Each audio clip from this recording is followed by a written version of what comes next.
Grace for President, written by Kelly DiPucchio, pictures by LeUyen, Pham. One Monday morning in September, Mrs. Barrington rolled out a big poster with all of the president's pictures on it. Grace Campbell could not believe her eyes. Where are the girls? That is a very good question, said Mrs. Barrington. The truth is, our country has never had a woman president. No girl president? Ever? Asked Grace. No, I'm afraid not, said Mrs. Barrington. Grace sat at her desk and stewed. No girls? Who'd ever heard of such a crazy thing? Finally, she raised her hand. Yes, Grace? I've been thinking it over and I'd like to be president. Several students in the class laughed. You president. Well, I think that's a star-spangled idea, Grace, said Mrs. Barrington. In fact, we can have our own election right here at Woodrow Wilson Elementary. The snickering in the room stopped. Grace smiled. Would anyone else like to run for president? Mrs. Barrington asked the class. Nobody raised their hand. Becoming president was going to be easy, Grace thought. The next day, Mrs. Barrington made an announcement. In the name of democracy, I have invited Mr. Waller's class to join our election. Their class has nominated Thomas Cobb to be their presidential candidate. Grace's heart sunk. Thomas was the school spelling bee champion. His experiments always took a blue ribbon at the science fair, and he was the captain of the soccer team. Becoming president wasn't going to be as easy after all, Grace thought. The teachers put the names of all 50 states and the District of Columbia into a hat. Everyone except for Grace and Thomas got to choose a state. I'm Texas, said Anthony.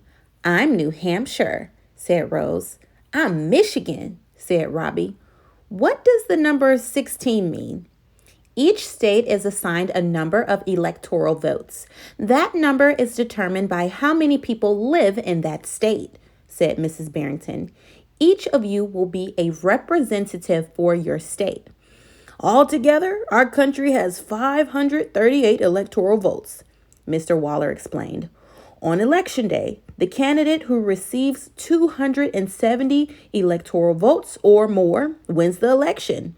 Why 270? Asked Rose. That's more than half of the electoral votes, Mr. Waller said. Becoming president really wasn't going to be so easy, Grace thought.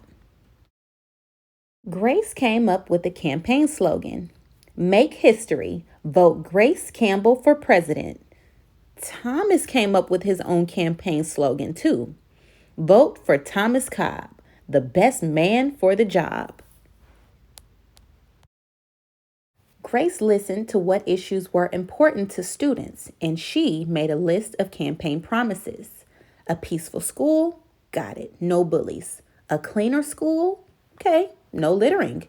Better hot lunches? No more fish stick tacos. Yuck. Thomas made up his own list of promises. Free tutoring, free soccer lessons, and fish stick tacos every week. Grace made campaign posters and buttons. Thomas made posters and buttons too. Each week, the teacher set aside time for the candidates to meet with their constituents. Polls were taken.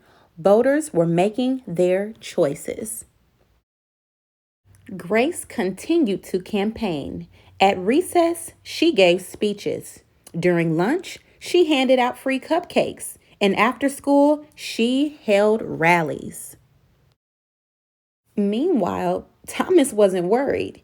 He had cleverly calculated that the boys held slightly more electoral votes than the girls. So, at recess, Thomas studied his spelling words. During lunch, he worked on his latest science experiment. And after school, He played soccer. Even before the election, Grace made good on her promises. She joined the safety squad. She organized a school beautification committee, and she volunteered her time in the school cafeteria. Hey, that's a lot of hard work. Would you choose Grace to be your president? In early November, Woodrow Wilson Elementary hosted a special Election Day assembly.